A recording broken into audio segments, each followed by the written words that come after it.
안녕하십니까, 볼륨버거 TV입니다. 자, 오늘은 그 외국 영문 자료를 보면서 제가 번역을 하면서 좀 알려드릴게요.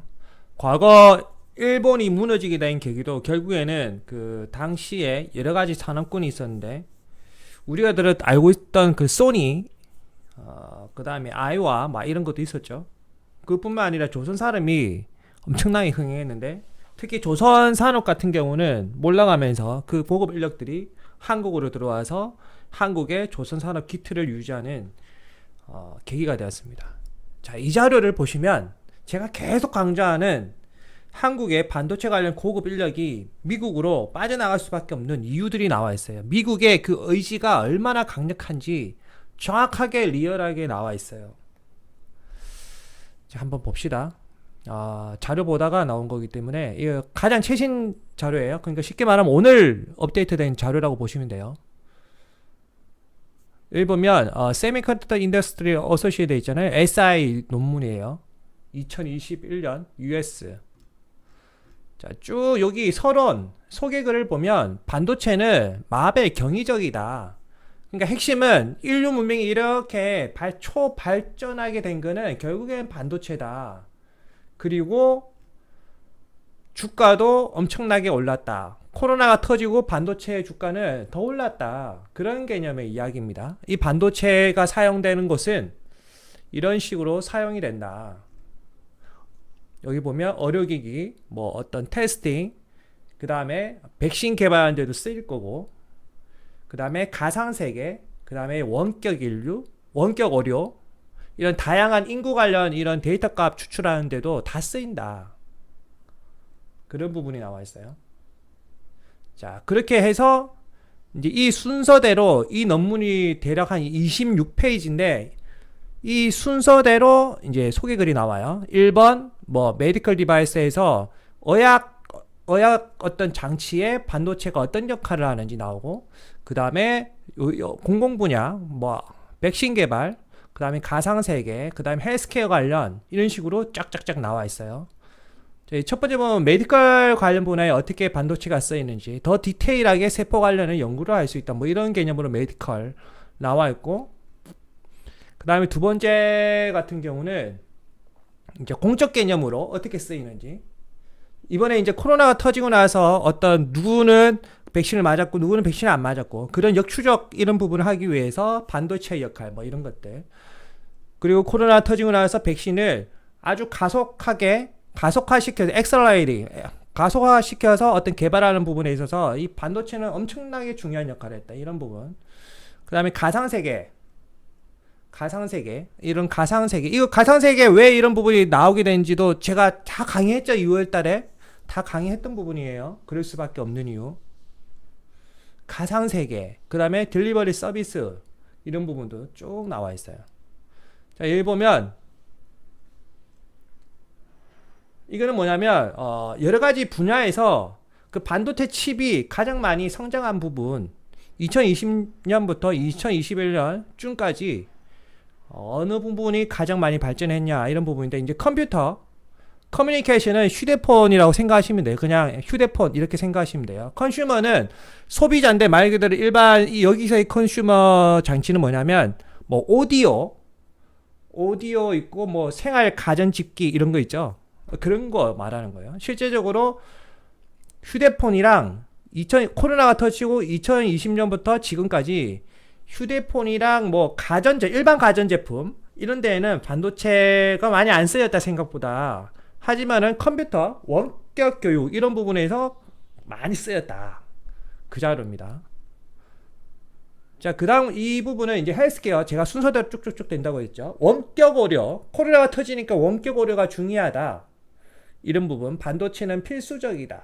당뇨병 있는 사람도 고치고 이런 개념이에요. 원격 의료가 가능하다.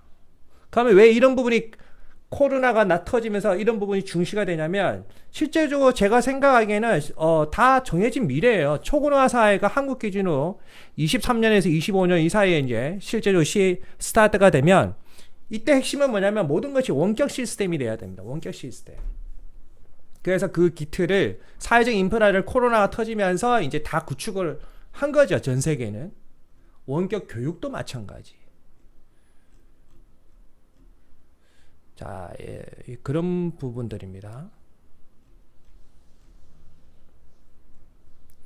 이게 9페이지.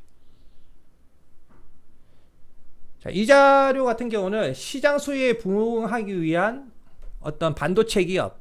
그러니까 시장 수요가 어떠냐? 우선은 시장 수요가 21년 3분기, 2분기 때까지는 수요가 많다. 많다. 근데 4분기 때는 조금 줄어든다. 그런 뉴스를 보셨죠, 여러분들? 그런 내용이에요. 수요가 얼마나 어떻게 될 건지.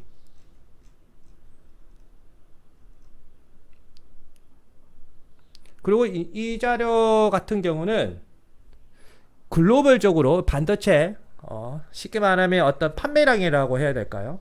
판매량이 늘어나고 있다. 이런 부분. 다 알고 있는 것들. 알고 보면 다 알고 있는 것들이에요. 그런데 우리가 영어로 보니까 조금 뭐 대단한 것 같고 그런데 실제적으로 크게 뭐 다른 거 없습니다. 이것도 다 말씀드렸죠.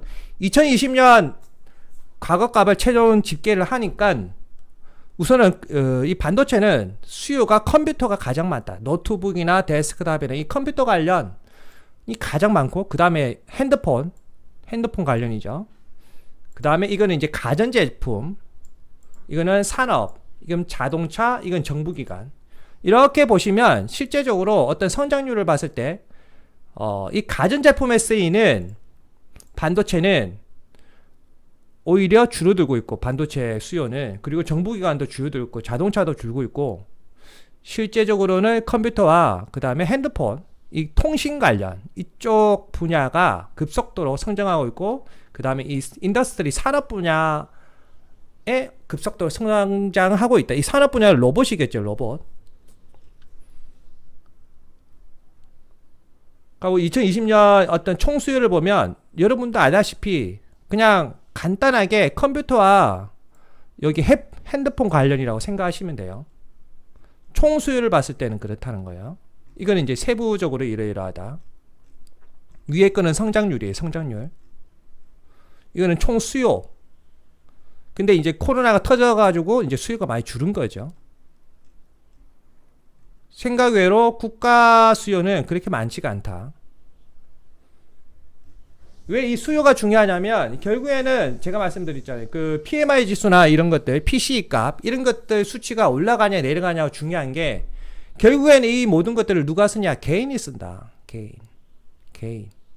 맞죠? 이 개인이 잘 쓰도록 하기 위해서 여러 가지 네트워크망이 형성이 되고 그런 거란 말이에요. 최종 목적은 우리 옆에 있는 사람이 어떻게 하면 이걸 잘 쓰게 되는 것인가 를 나타내는 거예요. 그래서 여러분들이 주식이나 이런 걸 할 때 그 주식 캘린더를 보면 어떤 것이 나옵니까? PMI 지수가 뭐 올라갔니 내려갔니, PC 값이 올라갔니 내려갔니 그런 것들이 중요한 거예요. 왜 그러냐면 어떤 그런 것들이 계속 수치값이 좋게 나와야 컴퓨터를 아니면 또는 휴대폰에 들어가는 이 반도체들을 생산을 했을 때 잘 팔릴 거니까.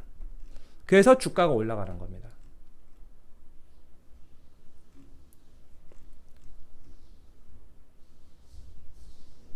이런 것들은 다 알고 계시는 거고. 자, 이거는 이제 뭐냐면 2019년 기준에서 이 컴퓨터 반도체라고 하면 아주 많잖아요. 어느 나라는 설계를 하고 어느 나라는 공정을 하고 어느 나라는 뭐 배송을 할 거고 그런 부분을 디테일하게 쭉 나와 있는 거예요. 디테일하게. 그러면 이 색깔이 사우스 코리아거든요. 이 색깔이 사우스 코리아 메모리 나와 있죠. 메모리 분야에서 한국은 강세다. 나머지는 뭐 그렇게 별로 아니다. 이렇게 나와 있어요. 그 다음에 이제 오버all 밸류 체인 이건 뭐냐면 쉽게 말하면 이 산업은 체인화 되어서 딱 엮여 있다는 거예요. 엮여 있어요. 그 엮여 있는 어떤 점유율을 따졌을 때는 미국이 가장 크다라고 생각하시면 돼요. 미국이 가장 크고 어떤 이 반도체 소비력은 미국과 중국이 압도적으로 소비력이 올라가고 그 다음에 유럽이다 이렇게 생각하시면 돼요.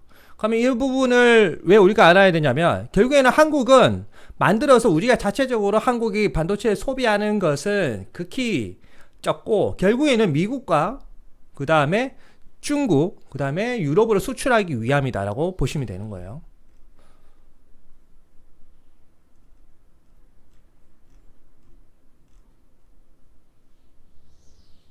R&D에 들어가는 비용은 갈수록 늘어나고 있다.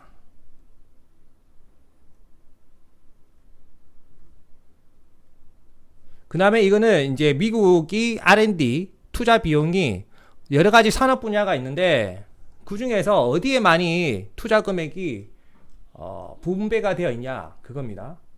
참고적으로 여기 국방비는 국방 관련은 이 섹터가 안 나와 있어요. 국방까지 예를 들어 섹터를 나눴으면 아마 국방이 1등이지 않을까라고 생각합니다.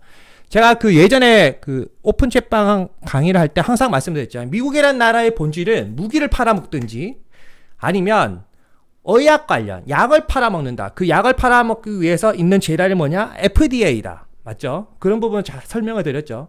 여기서도 다 나오는 거예요. 국방 관련 그 R&D 비용은 안 나와 있어요. 이불로 안 나온 것 같은데 우선 이게 주제가 반도체이기 때문에 반도체가 중심이 돼서 나오는 것 같습니다. 그럼 앞으로 미국의 산업 먹거리는 자 먼저 국방이 될 거고 그 다음에 바이오 맞죠? 약을 팔아먹는다. 왜? OECD 국가가 거의 100% 2025년이 되면 초고령화 사회에 접어듭니다. 이게 최고의 먹거리가 되겠죠? 바이오 그 다음에 국방은 당연한 거고 그 다음에 이것들을 원활하게 이제 운용하기 위한 반도체 산업군이 떠오른다 라고 알 수가 있는 거죠. 딱 보이시죠? 자 이거는 이제 여기 보시면 국가별 매출 대비 반도체 R&D 비중이에요. 매출 대비 반도체 R&D 비중이에요. 그렇게 따졌을 때는 미국이 압도적으로 높다. 미국이 압도적으로 높다. 여기 한국에는 데이터 값 자체가 없죠. 그러면 이게 왜 그러냐면 아무래도 한국은 시장 파이가 작아서 그럴 수밖에 없어요. 이게 한국은.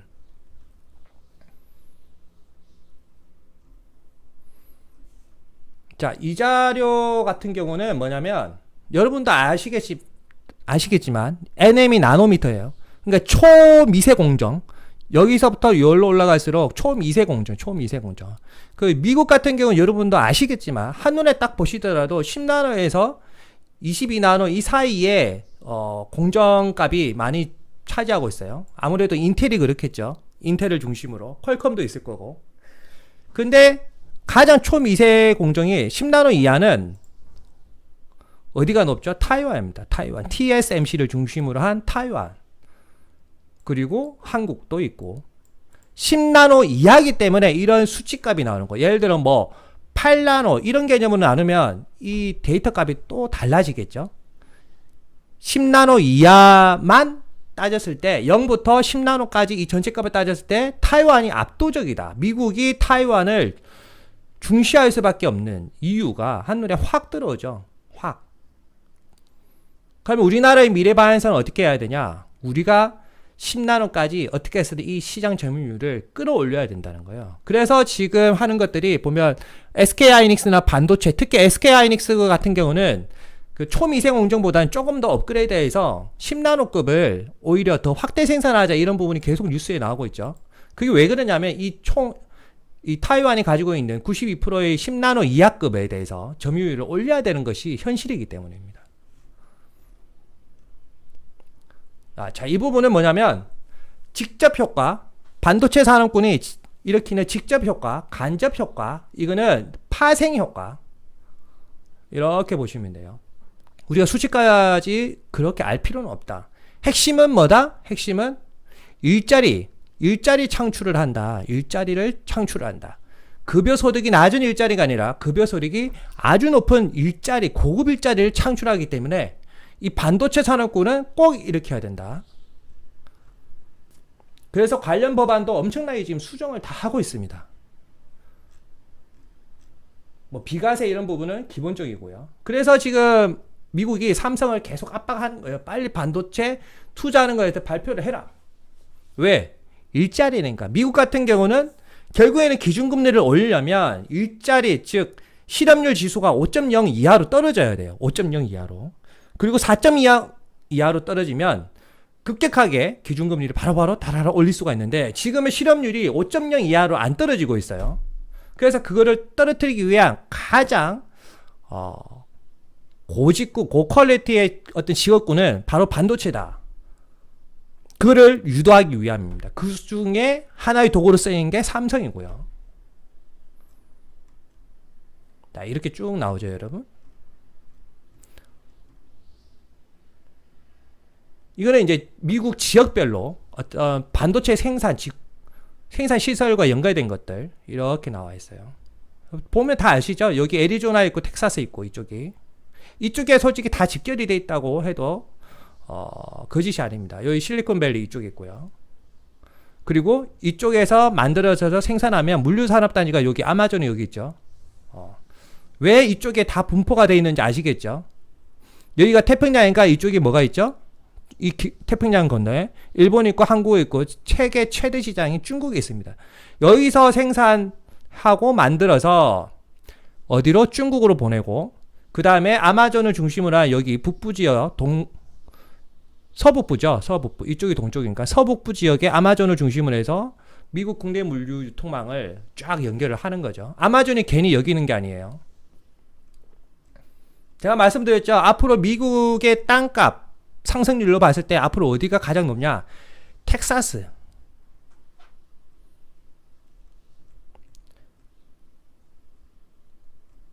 그러면 앨런 머스크가 왜 텍사스에 그 공장을 계속 초반부터 차리고 그 다음에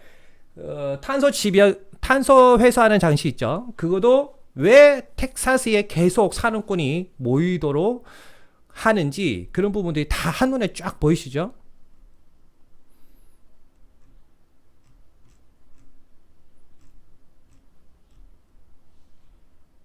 자, 이거는 자, 이 몇 페이지인가 한번 보실까요? 25페이지. 이거는 정책입니다. 정책. 그럼 이런 것들을 현실화시키기 위해서 미국에서는 어떤 정책을 써야 될 거냐? 이겁니다. 그 중에 첫 번째가 Chips of America Act. 이런 거 한번 들어보신 분이 있을 거예요. 그래서 쉽게 말하면 반도체 생산 관련 어떤 비과세 혜택을 주자. 이런 부분들이에요. 이 법안이. 그리고 뭐 두 번째 기술력 강화하자. 그 다음에 FTA나 이런 것들 자유무역 협정 이런 걸로 인해서 지적재산권을 보호하고 그리고 미국 같은 경우는 지금 달러가 강세이기 때문에 수출을 용이하기 위해서 정책적인 거를 쓰자. 그 대표적인 게 뭐 FDA죠. 그리고 여기 보면 WTO도 있고 이런 국제 정책을 사용을 해서 미국이 외국에 수출하기 용이하도록 만들자. 그 부분이에요. 그러니까 여기 같은 경우는 정부와 어떤 산업 그리고 민간이 협력을 해야 된다. 그 부분이고 이런 정책들을 해야 미국은 더 발전할 수 있다. 그리고 미래에 미국은 경쟁력 있는 USA로 거듭날 수 있다. 그런 논문입니다. 자, 오늘이 아니라 이 영상을 이렇게 마무리를 하겠습니다. 자, 그러면 여러분들이 만약에 부동산을 사시면 어디에 사야 될 것 같습니까? 우선은 버블은 터지게 되어 있고 버블이 터지고 나면 어디를 사야 되죠? 실제적으로 생산 설비가 있는 그리고 연구 R&D 고인력이 있는 판교 지역이라고 생각합니다. 구독과 좋아요 알림 설정은 저희 큰 힘을 줍니다. 감사합니다.